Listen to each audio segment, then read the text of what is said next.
Hi everyone. तो हे आमचं ब्लाऊजचं शोल्डर आहे, 4.5 इंचच घेतलेला आहे. तर तुम्ही विचार कराल की 4.5 इंच शोल्डरमध्ये आपण जो गळा आपला जो ब्रॉडनेस येते ती कशी येते.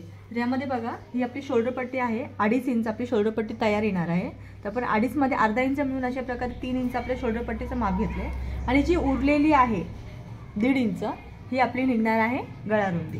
इथं मी घेतलेली आहे ब्लाऊजची मागच्या गळ्याची उंची घेतलेली आहे. इथं माझी रुंदी कितीही कमी होऊन द्या, गळा ब्रॉड करण्यासाठी इथं माझी रुंदी कितीही कमी होऊन द्या, पण मला इथं 2.5 ते 3 तुम्हाला जेवढा ब्रॉड गळा पाहिजे तुम्ही त्यानुसार ही 3, 3.5 अशा प्रकारे घेऊ शकता. पण आमच्या कस्टमरला जेवढी ब्रॉडनेस पाहिजे त्यानुसार इथं माझी 2.5 इंच ब्रॉडनेस ठीक आहे. आणि त्यानंतर मी अशा प्रकारे गळ्याचा आकार देऊन घेईन. तुम्ही पाहू शकता. आता आपण कट करून घेऊया. म्हणजे कमी शोल्डर घेऊनही आपण ब्लाऊज कशा प्रकारे ब्रॉड करू शकतो या व्हिडिओ मागचा सांगण्याचा हेतू तो आहे. तुम्ही बघू शकता.